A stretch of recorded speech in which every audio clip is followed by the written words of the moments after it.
বিএনপির বিরুদ্ধে কোনো কথাবার্তা বলতে হলে সাবধানের সাথে অজু করে কথা বলবেন। আমার কিন্তু উজু আছে, আপনারা উজু ছাড়া দেখবেন না, না হয় ধ্বংস হয়ে যাবে। একটা দলের ইমেজ নষ্ট হওয়ার জন্য এই ধরনের আউল ফাউল কথা বলার জন্য যথেষ্ট।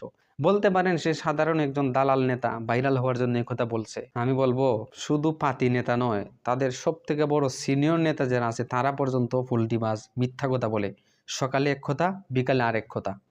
আমি কিন্তু প্রমাণ ছাড়া কোনো কথা বলি না।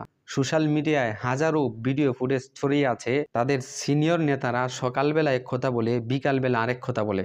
যারা কিনা দেশ পরিচালনা করবে, 20 কোটি মানুষের আস্থাভাজন হবেন তারা, তারা যদি পোল্টিবাজ হয়, তারা যদি সকালে এক কথা বলে, বিকালে আরেক কথা বলে, বলেন তো কি করে তোমাদের প্রতি মানুষের আস্থা বাড়তে পারে? যেমন একটা উদাহরণ দিই, আমি কারোর নাম বলবো না, অবশ্যই আপনারা বুঝে যাবেন এবং চিনে যাবেন। শেখ হাসিনা পতনের জন্য ছাত্ররা যখন এক দফা দাবি নিয়ে আন্দোলন করে যে হাসিনা পতন চাই, তখন কিন্তু বিএনপির একজন সিনিয়র নেতা এই কথা বলেছিলেন, আওয়ামী লীগ পতনের আন্দোলন, এক দফার আন্দোলন, এটা ছাত্ররা সরাসরি জড়িত, বিএনপি নয়। কিন্তু এই নেতা জানতেন না যে আগামীকালই সরকার পতন হয়ে যাবে। কেননা এই কথা ভয় ছিল তার অন্তরে, সাহসী নেতার কথা ছিল না, এটা ভয় ছিল যে বিএনপিরা কিছু করলেই তো পিঠা খায়, পরের দিন তাদেরকে হামলা মামলা হয়তো করা হতে পারে।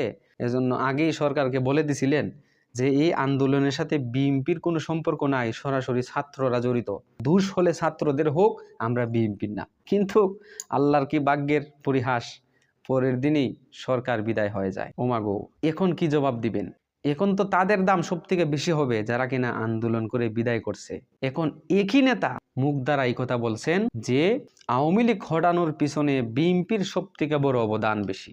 দেখলেন পল্টিবাজ কারে কয়? আগে বলছিল কি যে এই আন্দোলনের মাঝে ছাত্ররা সরাসরি জড়িত, বিএনপিরা নয়, এটা মাইর থেকে বাঁচার জন্য। এখন তারা যখন পতন হয়ে গেছে, এখন তো মাইর আর পড়বে না, এখন তো তাল মিলাই চলতে হবে, মানুষের আস্থা অর্জন করতে হবে। না হয় মানুষ বলবে যে ছাত্ররা জীবন দিয়েছে মাত্র, বা অন্যান্য দল দিয়েছে, তোমরা তো দেও নাই। এই কথার অংশীদার হওয়ার জন্য একই নেতা, সিনিয়র নেতা জবান দ্বারা এই মিথ্যা কথা বলছেন, ফল্টিবাজ কথা বলছেন যে আওয়ামী লীগ হটানোর পিছনে বিএনপির সব থেকে বড় অবদান। এটা হলো একটা ফল্টিবাজের উদাহরণ আমি দিলাম। ভিডিও লম্বা হয়ে যাবে তাই আমি বললাম না। আমি অনেক উদাহরণ দেখিয়ে দেখিয়ে দিতে পারবো যে যারা কিনা দেশের আস্থাভাজন হতে চায়, যারা কিনা দেশ পরিচালনা করতে চায়, তারা যদি এমন মিথ্যা কথা বলে, বলেন তো 20 কোটি মানুষ তোমাদের প্রতি কেমন বিশ্বাস করতে পারে? যাক, আজকের কথা বলি। মির্জা আব্বাস সাহেব বলেছেন যে বাংলাদেশের মানুষের একমাত্র আস্থার জায়গা হলো বিএনপি। হাসতে ইচ্ছা হয় না কাঁদতে ইচ্ছা হয়, আস্থার জায়গা বিএনপি। হ্যাঁ, একসময় হয়তো ছিল, কিন্তু এখন তোমাদের কথা দেখলেই, তোমাদের কথা শুনলেই মানুষ হা হা মারে। আচ্ছা কেমনে বলো, তোমরাই বলো, বাংলাদেশের মানুষ তোমাদের প্রতি কিভাবে আস্থা রাখতে পারে? যাদের কাছে চাঁদার মূল্য সব থেকে বেশি, মানুষের মূল্য নাই, তাদের প্রতি মানুষ কিভাবে আস্থা রাখতে পারে? আমার তো সোহাগ ভাইয়ের কথা স্মরণ হয়ে গেছে, যে ব্যবসায়ী ভাই যাকে পাথর মেরে মারা হলো। আমার মনে হয় না এই পৃথিবীর ইতিহাসে এমন ঘৃণ্যতম ঘটনা ঘটেছে যে চাঁদার কারণে পাথর দ্বারা মেরে দুনিয়া থেকে বিদায় করা হয়েছে। আমরা জাহিলিয়াতের কথা শুনতাম যে পাথর দ্বারা মানুষকে বিদায় করা হয়, কিন্তু আওয়ামী লীগও তো এমন কাজ করে নাই। এমন ঘৃণ্য কাজ পৃথিবীতে মনে হয় আমার প্রথম দৃষ্টান্ত। আওয়ামী লীগ দলীয় কারণে মানুষকে গুম করেছে, মানুষকে মেরেছে দল টিকানোর জন্য। তবে এমন বর্বর ইতিহাস যে চাঁদার জন্য, যে চাঁদাটাই সব থেকে বড় দামি, চাঁদা দিবি নাকি জীবন দিবি বল?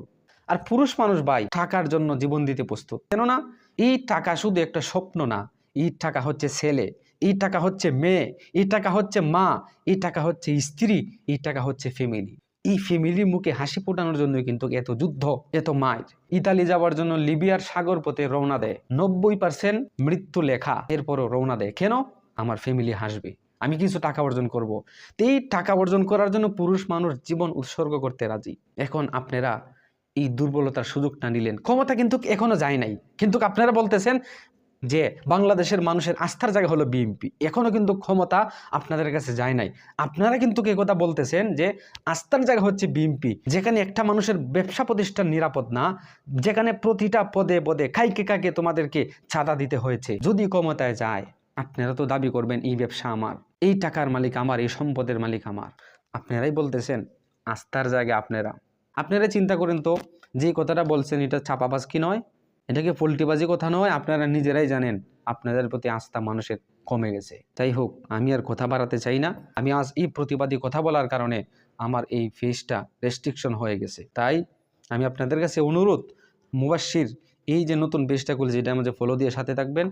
আমার ইউটিউব চ্যানেল ওয়াজ আপলোড, এটার মধ্যে আমি ভিডিও আপলোড করি, সবাই সাবস্ক্রাইব করে পাশে থাকবেন। আর দেখেন, মানুষের ইমোশনাল নিয়ে খেলবেন না, মানুষের জীবন নিয়ে খেলবেন না। অলরেডি আপনারা আস্থা হারিয়ে ফেলছেন। আপনারা এই ধরনের চাপাবাজি কথা বলে, সকালে এক কথা বিকেলে আরেক কথা বলে মানুষের আস্থা অর্জন করতে পারবেন না। কেননা আপনারা প্রমাণ দিয়ে দিয়েছেন অলরেডি। সরকার পতন হওয়ার পরে আপনারা যত চাঁদাবাজি করেছেন, যত খুন-গুম করেছেন, এটা যেন আওয়ামী লীগকে হার মানায় দেয়। ছাত্রলীগ এমন করতো না। তোমরা যেমন বর্বর ইতিহাস রচনা করেছ, পিছনের গুলা নগণ্য মনে হয়, এগুলা সবল মনে হয়। কাজেই দেশের মানুষ অনেক সচেতন, এখন অনেক সচেতন। তোমাদেরকে আওয়ামী লীগের মতন নিষিদ্ধ করে দুক এমন কাজ করো না, ফলাফল কিন্তু ভালো বয়ে আনবে না।